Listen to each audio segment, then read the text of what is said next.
17-year-old Amara stood trembling in the living room of their modest family home, clutching the positive pregnancy test in her shaking hands.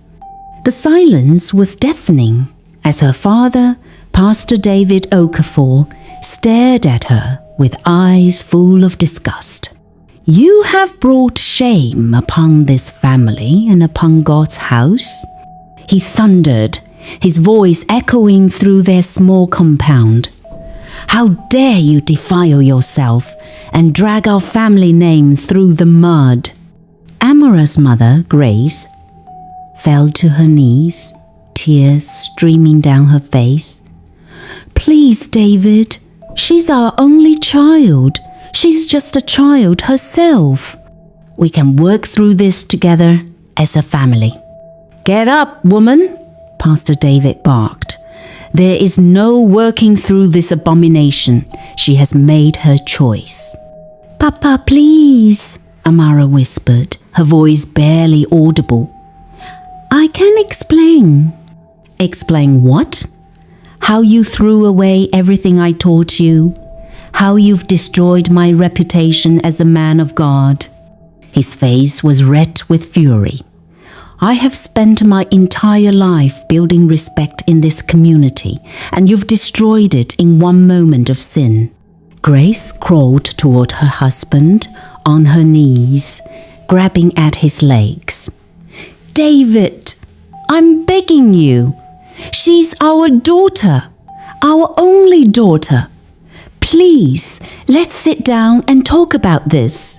Maybe we can send her away until the baby comes. Then..." "No," Pastor David kicked his wife's hands away.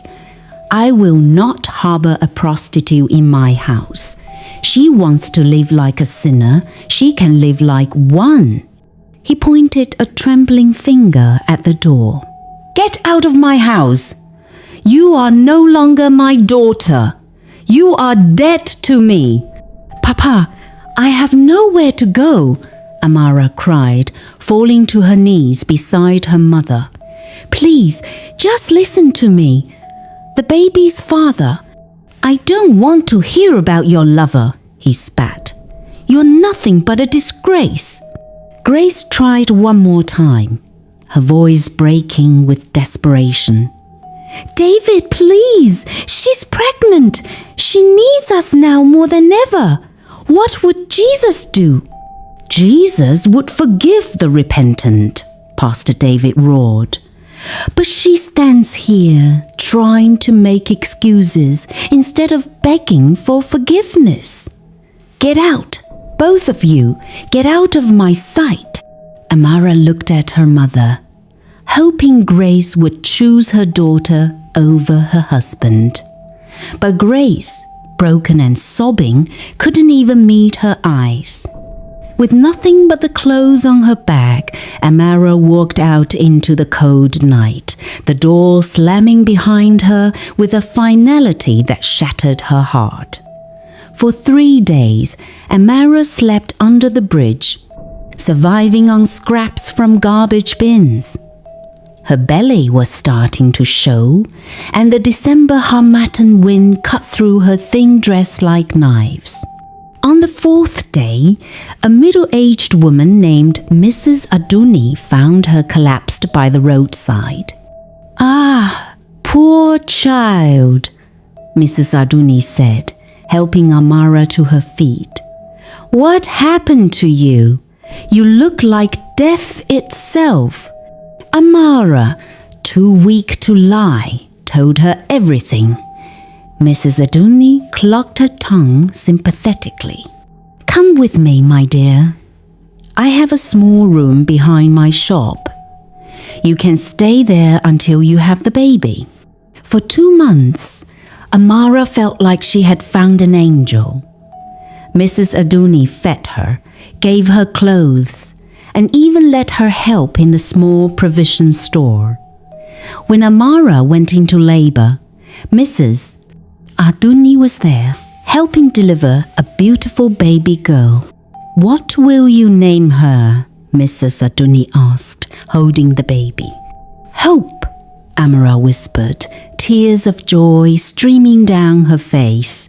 Her name is Hope. But Amara's joy was short-lived. A week later, she overheard Mrs. Aduni on the phone in the next room. Yes, she just gave birth, Mrs. Aduni was saying quietly. A beautiful, healthy baby girl. The mother is young and clueless. No, she won't suspect anything. I've already told her I found a family interested in adoption. Yes, 50,000 naira is fine. The baby will be ready for pickup tomorrow. Amara's blood ran cold. Mrs. Aduni was planning to sell her baby. That night, while Mrs. Aduni slept, Amara carefully gathered her few belongings and her baby and slipped out into the darkness. Number, Chapter 3. From Helper to Predator. Living on the streets with a newborn was harder than anything Amara had ever imagined. Hope cried from hunger, and Amara had no money for baby formula. After 2 days of wandering, she collapsed outside a mechanic workshop. The owner, a man named Emeka, found her there. "Sister, what's wrong with you?" he asked, genuinely concerned. Too desperate to be cautious, Amara told him her story. Emeka's eyes softened with compassion. "Ah, this life is wicked," he said, shaking his head. "Come, I have a small room upstairs. You and your baby can stay there. Don't worry about money for now." For 3 weeks, Emeka was nothing but kind. He brought food, baby formula, and even some clothes for Hope. Amara began to trust him, seeing him as her savior. But one night, everything changed. Amara had just put Hope to sleep when she heard footsteps on the stairs. Emeka entered the room, but something was different about him. His eyes were bloodshot, and she could smell alcohol on his breath. "Emeka, what's wrong?" she asked, instinctively backing away. "Nothing is wrong," he slurred, moving closer. "I've been helping you all this time. Don't you think it's time you showed some gratitude?" Amara's heart raced as she understood his meaning. "Emeka, please, I'm grateful, but nothing." He lunged toward her. "You've been living here for free, eating my food. Time to pay up." As he grabbed her, Amara fought with the desperation of a mother, protecting her child. She managed to grab a wrench from his workbench and swung it at his head. Emeka stumbled backward, blood streaming from a cut on his forehead. "You witch! You will regret this!" he screamed. Amara grabbed Hope and ran into the night, her heart pounding with terror. Cold, hungry, and terrified, Amara found herself in the city center with nowhere to go. She sat on the steps of a closed bank, Hope crying in her arms, when an elderly man approached her. "Young lady, you look troubled," he said kindly. "Are you all right?" His name was Mr. Ibrahim, and unlike the others, he didn't ask her to come home with him. Instead, he bought her food, gave her some money, and surprisingly handed her a smartphone. "This phone has data," he said. "In this modern world, everyone needs to be connected. Use it wisely, and maybe you can find a way to help yourself." That night, in a small guest house room Mr. Ibrahim had paid for, Amara stared at the phone. She had heard about people making money online, but never thought it was real. Desperate and with nothing to lose, she opened TikTok and started recording. "My name is Amara, and this is my story," she began, her voice shaking.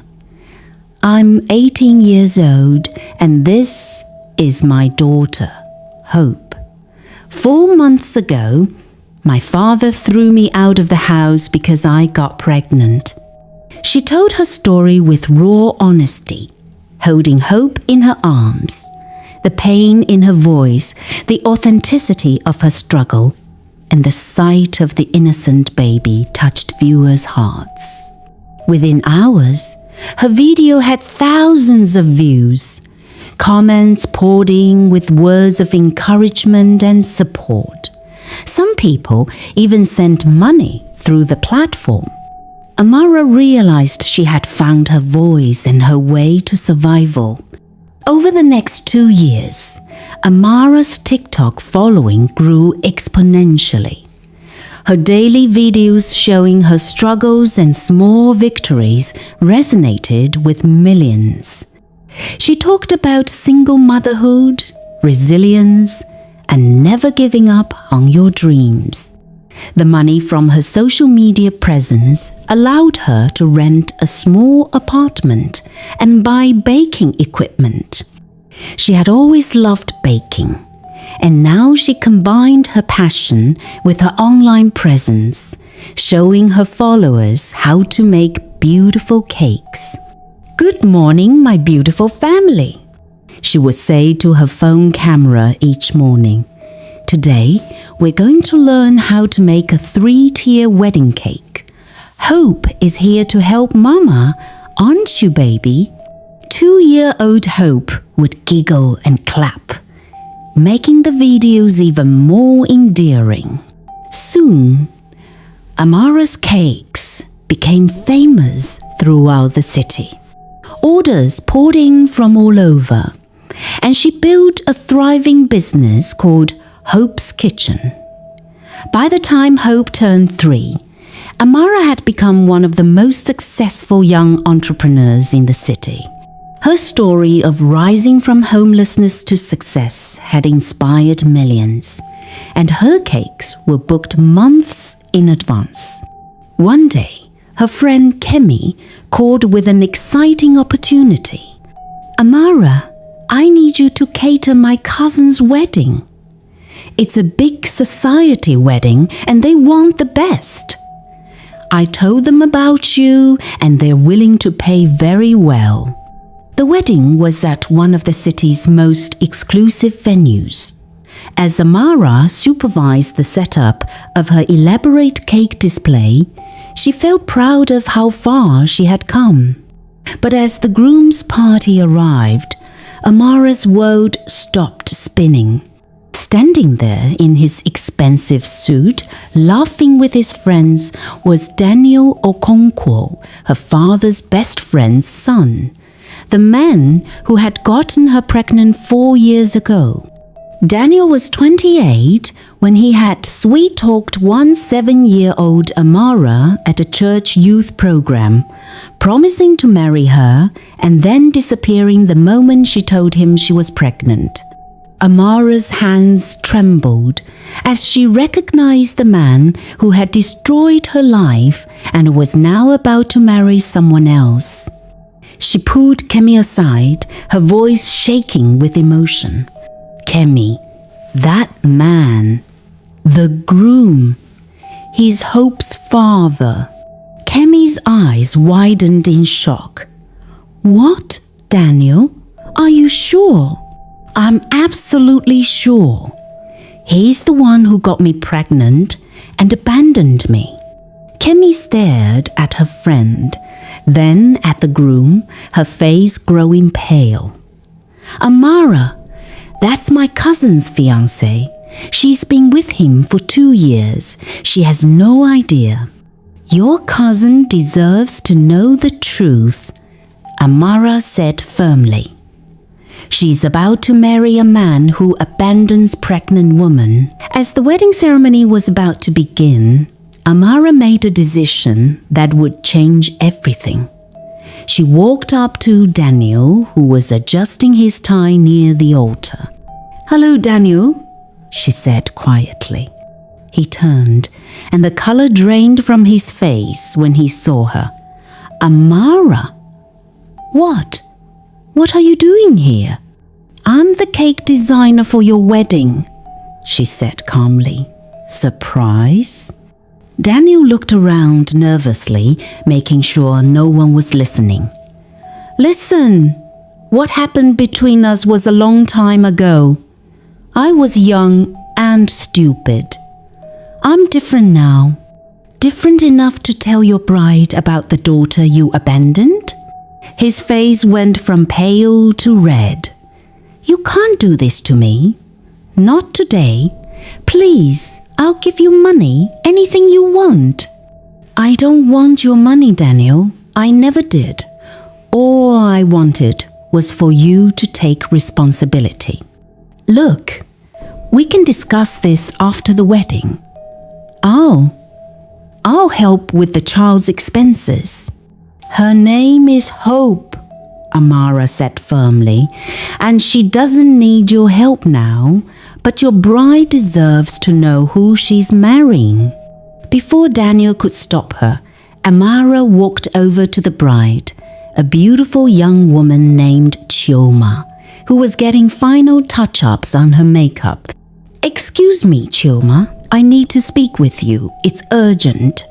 What happened next became the most talked about wedding scandal in the city's social circles. Chioma listened in stunned silence as Amara explained everything. How Daniel had seduced her when she was just 17. How he had abandoned her when she got pregnant, and how she had been forced to live on the streets with his child. "You're lying," Chioma whispered, but her voice lacked conviction. Amara pulled out her phone and showed Chioma pictures of Hope, who bore an unmistakable resemblance to Daniel.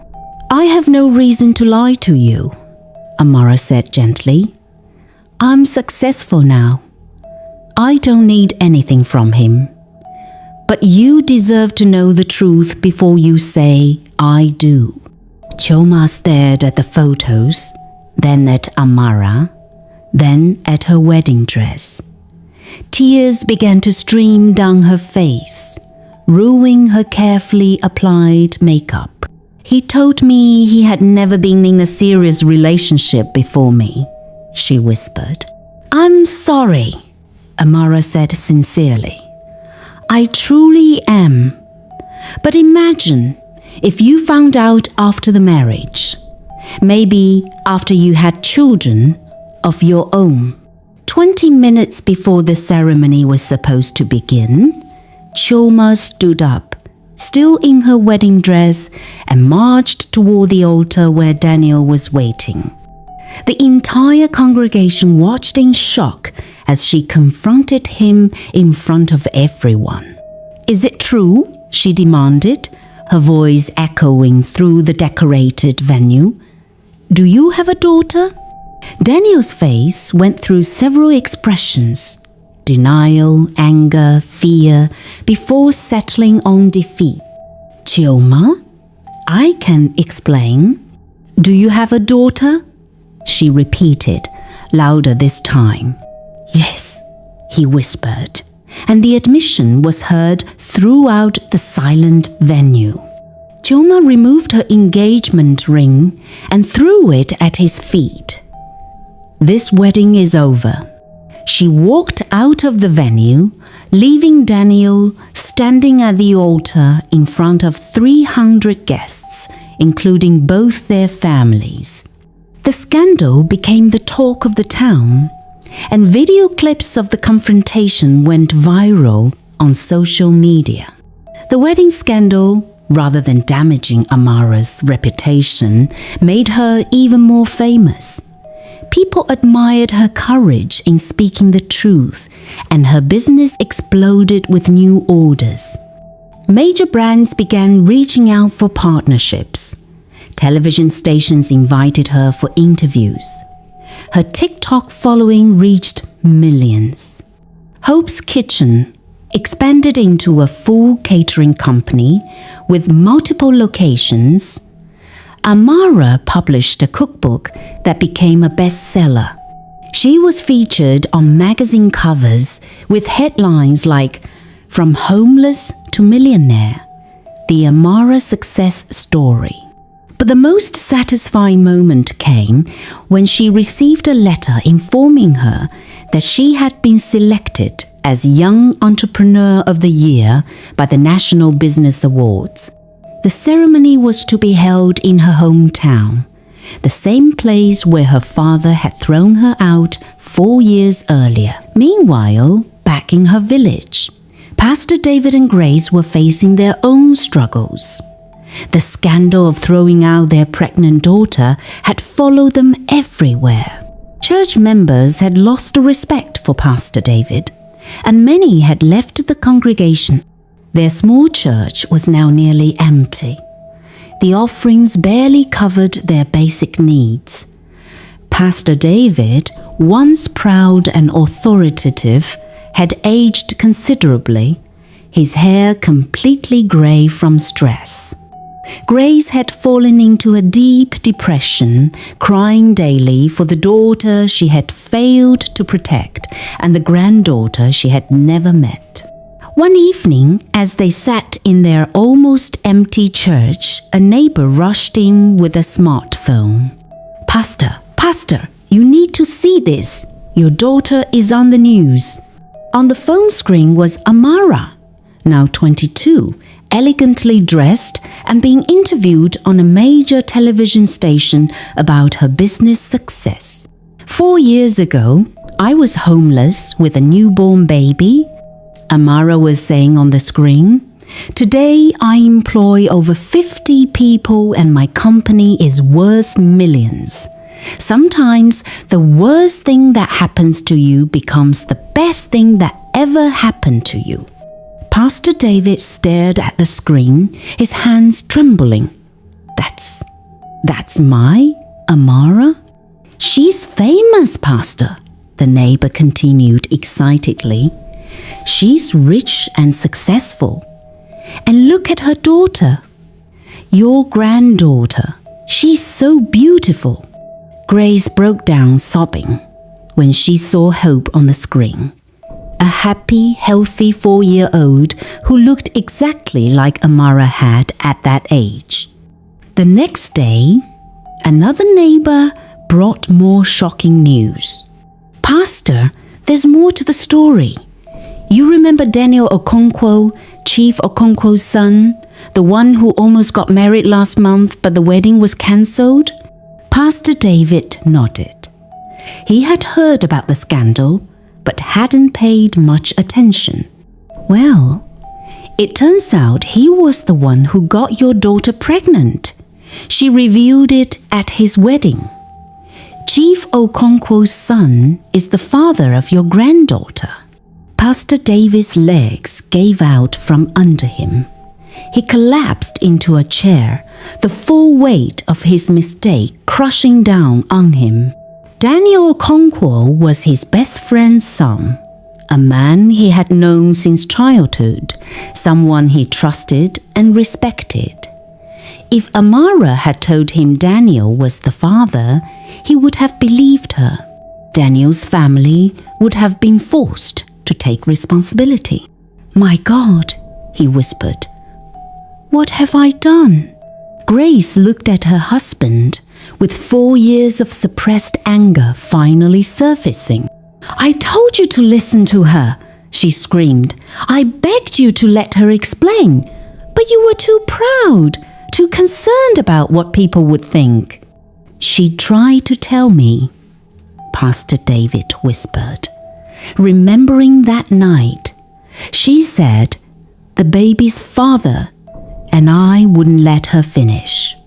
The realization that his daughter had been telling the truth, that she had been seduced by someone they knew and trusted, while she was abandoned and left to suffer on the streets with his grandchild, broke something fundamental in Pastor David. He had failed not just as a father, but as a man of God.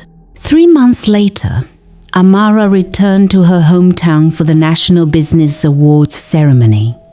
She drove through the familiar streets in a black BMW, Hope sleeping peacefully in her car seat. The entire town had gathered to see the local girl who had become a national success story. Banners hung across the streets. "Welcome home, Amara Okafor, our pride and joy." But Amara's heart was heavy. She had achieved everything she had dreamed of, but the wound from her family's rejection still ached. As she passed her father's church, she saw Pastor David standing outside. He looked old and broken, a shadow of the proud man who had thrown her out. Their eyes met through the car window. Pastor David fell to his knees right there on the road, tears streaming down his face. Against her better judgment, Amara stopped the car. A crowd gathered as father and daughter faced each other for the first time in 4 years. Grace came running from the church, her face a mixture of joy and terror. "Amara," Pastor David choked out, still on his knees. "My daughter, what have I done?" "You threw me away like garbage," Amara said quietly, her voice steady but filled with pain. "You refused to listen to me when I needed you most." "I know about Daniel," Pastor David whispered. "I know who the father is. I know you tried to tell me and I wouldn't listen." Hope woke up in the car and started calling for her mama. Amara went to get her, and when she returned carrying the little girl, Grace let out a wail of anguish. "My granddaughter," Grace sobbed. "Oh God, my beautiful granddaughter." Hope looked curiously at the crying woman, then at the man on his knees. "Why didn't you tell me it was Daniel?" Pastor David asked, his voice breaking. Amara looked at her father. This man who had once seemed so strong and righteous, now humbled and broken. "I tried to tell you that night," she said, "but you wouldn't let me speak. And even if I had managed to say his name, would you have believed me? A pregnant teenager accusing your best friend's son? Or would you have called me a liar trying to trap a respectable man?" Pastor David closed his eyes, knowing she was right. In his pride and anger, he would never have believed her. "You chose your reputation over your daughter," Amara continued. "You chose what people would think over what was right. And because of that choice, your granddaughter grew up without knowing she had grandparents who could have loved her. The confrontation was filmed by numerous phones and went viral within hours. The entire country watched as the successful young entrepreneur faced the father who had abandoned her.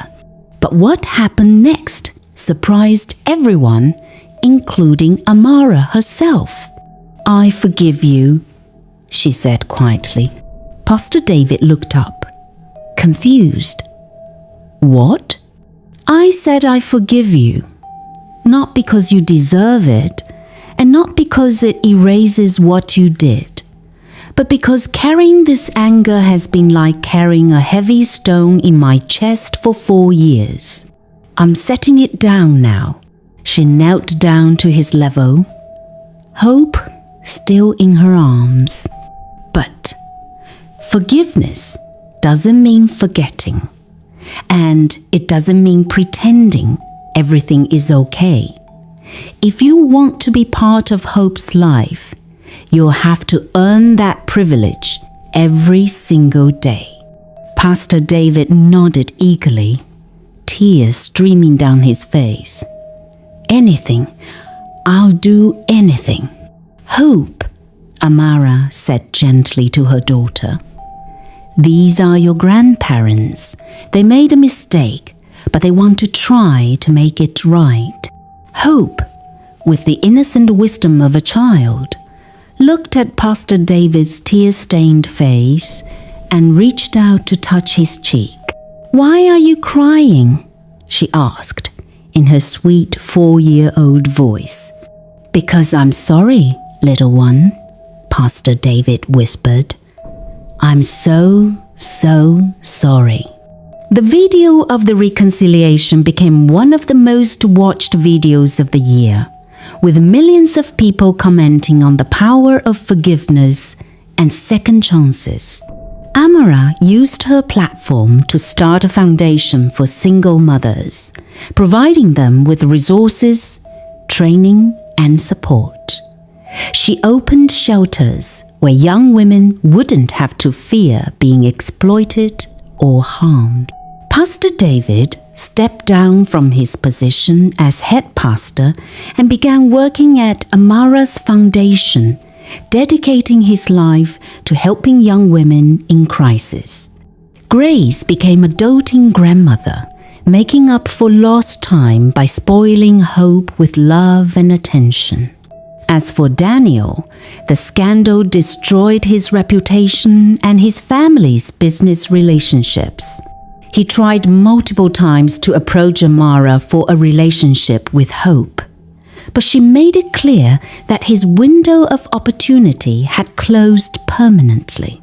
A father isn't just someone who contributes DNA, she told him firmly.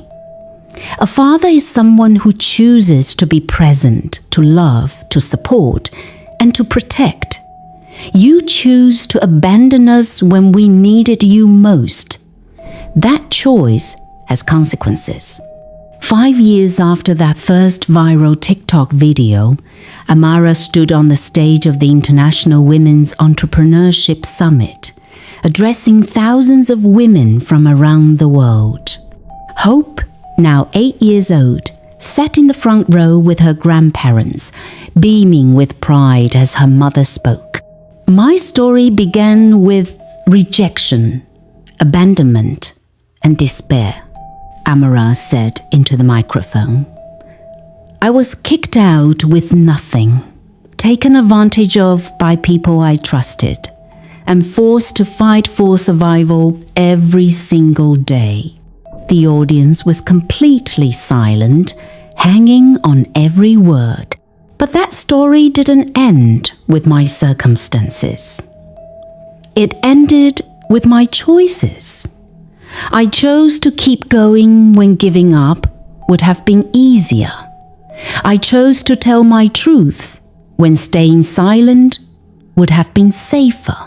And I chose to forgive when holding on to anger would have been justified. She paused, looking out at the sea of faces. Your past does not determine your future. Your circumstances do not define your destiny. And no matter how many people count you out, you only need one person to believe in you, yourself. The applause was thunderous. After her speech, Amara found Pastor David and Grace waiting for her backstage with Hope. "Mama, you were amazing!" Hope exclaimed, running into her arms. Pastor David approached slowly, still walking carefully around the relationship he was grateful to have. "I'm proud of you, daughter," he said quietly. "Not just for your success, but for the woman you've become despite everything." Amara hugged him, something that still felt new and fragile between them. "We all make mistakes, Papa. The measure of a person isn't whether they fall, but whether they get back up and try to do better." As they walked out of the venue together, a successful entrepreneur, a reformed pastor, a loving grandmother, and a bright-eyed little girl who had been the catalyst for all their growth, Amara reflected on the journey that had brought them to this moment. The scared teenager who had been thrown out into the cold was gone.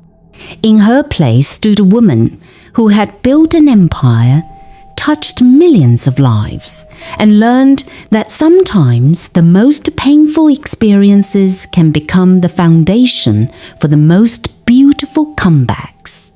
Hope skipped alongside them, chattering happily about the speech, completely unaware that her very existence had been the beginning of a story that proved love, determination, and courage could overcome anything.